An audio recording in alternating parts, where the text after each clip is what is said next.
After months of brewing German beer styles, I've reached the last one. It's my last opportunity to butcher German pronunciation like Hallertau Mittelfrüh and Leichbier. Today I am brewing the dark wheat beer, the wheat of the winter, called Weizenbock. And I'm going to ferment this guy in this, a Fermzilla All-Rounder.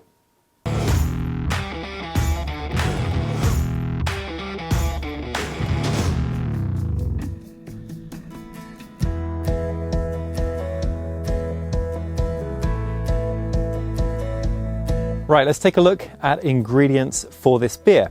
Now, the base malt is basically a 4:2:1 ratio, roughly, of wheat malt, Vienna Malt, and Munich Malt. So, I have 7 pounds of pale German wheat malt, and this is going to make up a little more than half the grist for the beer. Then I have 3.5 pounds of Vienna Malt, and 2 pounds of Munich Malt.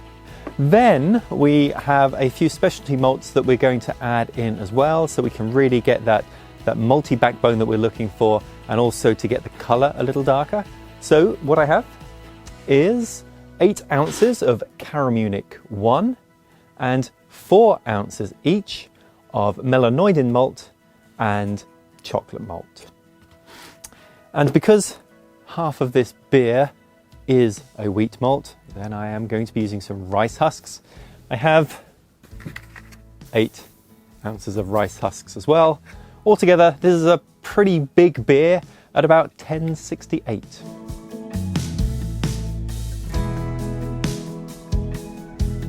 Now with this claw hammer system, I am mashing in this mesh basket here. And the recommendation is that actually, to maximize efficiency with this system, you can double crush the grains. So that's what I'm going to do.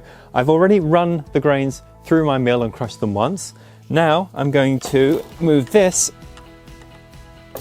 onto my mesh basket and then take these grains and crush them again and put them into here.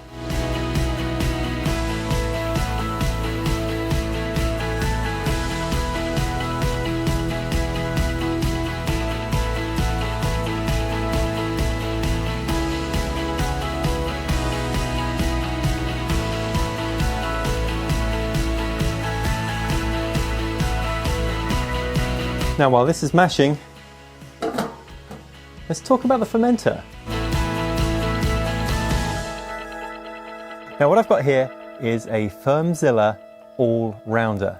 This was supplied to me by Kegland, and it is a PET, so plastic, fermentation vessel. But what makes it interesting and very different from, say, a carboy is that this is rated for pressure. You can store up to 35 psi in here safely. Now this opens up all sorts of possibilities for how you can use this thing, and the most obvious is pressure fermentation. Now pressure fermentation is when you perform the fermentation of the beer under pressure, typically about 10 psi or so.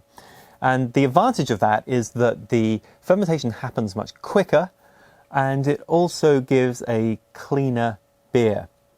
Now, I'm not going to use this for pressure fermentation because the beer that we're brewing today, Weizenbock, isn't really a good candidate for it. We don't want that sort of clean lagery taste from this thing. We actually want some esters. We don't want them suppressed.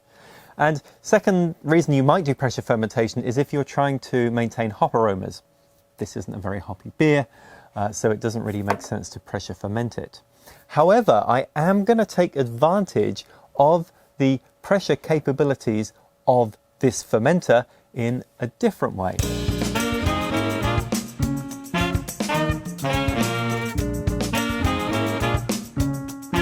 So let's take a closer look at what this is. So first of all, there is a lid on top, and then we have this part here.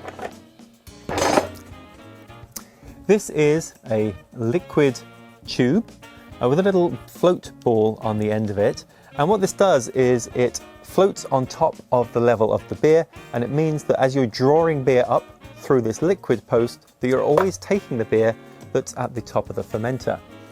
And that capability makes it quite different from your typical dip tube in a keg, which always pulls beer from the lowest point in the vessel. It always pulls the beer from the bottom. This is going to be floating on top of the liquid and pulling it from the top. That means that you can use this thing to serve your beer once it's done fermenting, because all of the trub and whatnot is going to stay on the bottom and we're just going to pull from the clear beer on the top. The other thing that is on here is a gas post, and this is all to do with the ability to keep pressure in here. So we have a little O-ring on there, and this fits on very tight with this screwed on too. And with this gas post, we now have the ability to not only build up pressure in this fermenter, but also to be able to remove it as well. So we can control how much pressure is in here at any given time. So how am I going to use this with its pressure capabilities?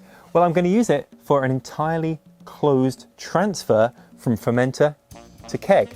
So the beer's going to ferment in here, and then when I'm ready to move it into the keg, I'm going to perform a pressurized transfer from this directly into my keg, and the beer will be completely protected from any oxygen exposure.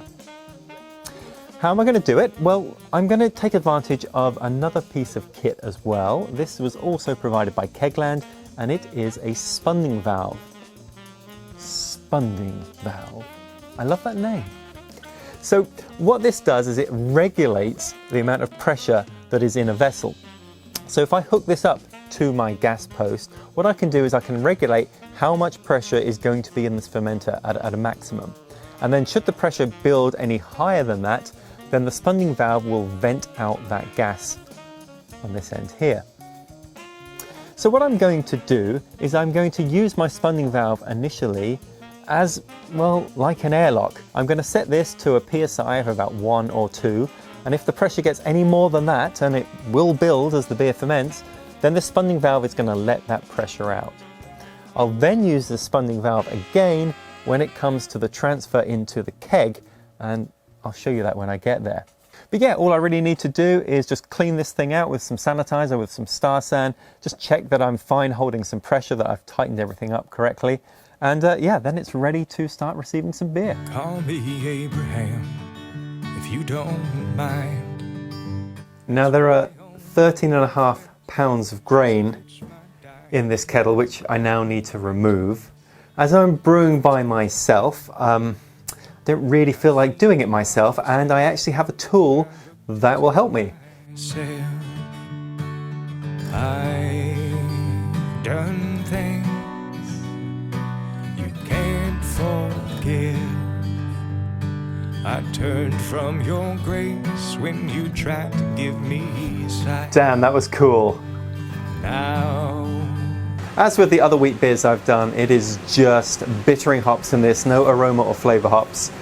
I am using 1 ounce of Perle hops, and this will give me an IBU of about 24 or 25. So there's definitely a bit more bitterness to this beer than some of the wheat beers I've done. But yeah, it's just this one addition. you'll find in a concrete prison cell on the execution line all the wickedness that ever was is living in you. Now this delicious looking beer, this is the Hefeweizen, which I brewed a few weeks ago, and this one, yeah, on the nose and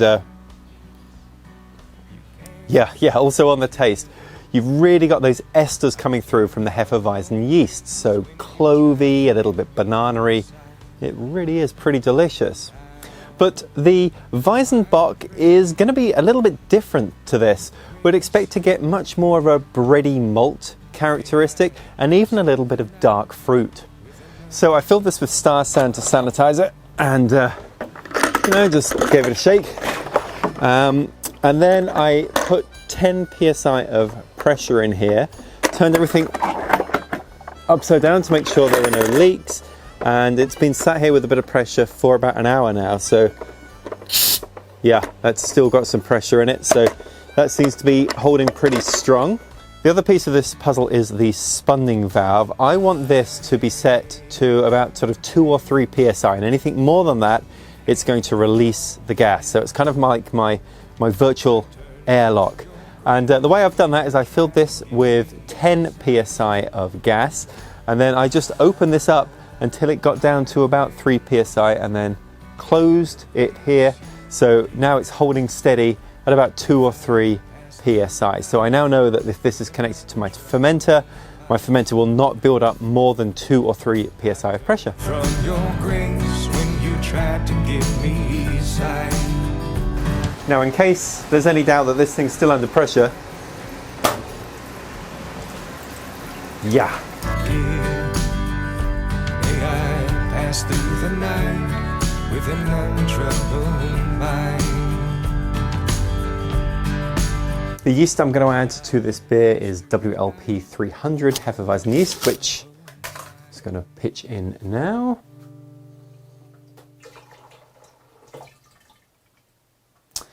And then I'm going to put the top on this, put the spunding valve on, and let it build some pressure.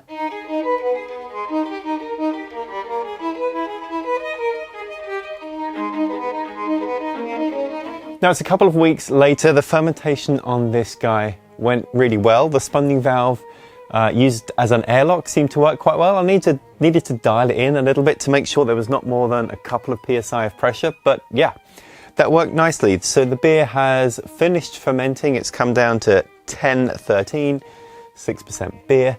And now it's time to do a completely pressurized transfer from this into a keg. Now, this keg has already been filled with sanitizer, and then I drain that sanitizer into another keg, which means now it's just full of CO2. And in fact, if I use my spunding valve here on the gas post of this keg, I can see there's about 2 psi of pressure in here. Now, what I'm going to do is I'm going to put a bit more pressure in this guy, say about 5 psi, and then I'm going to connect the two up between the two liquid posts with this, and then the higher pressure that's in here will move into this keg here. Now, the next thing I need to do is make sure that that pressure that's coming from here into this keg is released, otherwise we'll just stop the transfer. So I'm going to set this spunding valve to release any pressure once it gets above, say, 2 psi. So this will always be at 5 psi, this will be at 2 psi, and the beer should flow between the two, completely free of any exposure to oxygen. Let's give it a go.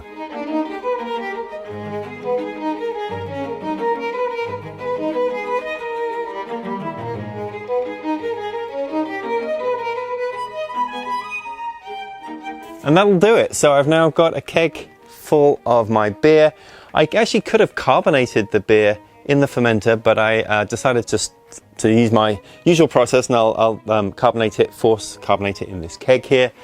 And then if I just grab my fermenter here, you can see that there's just all the tube on the bottom of this. Yeah, this has worked really well.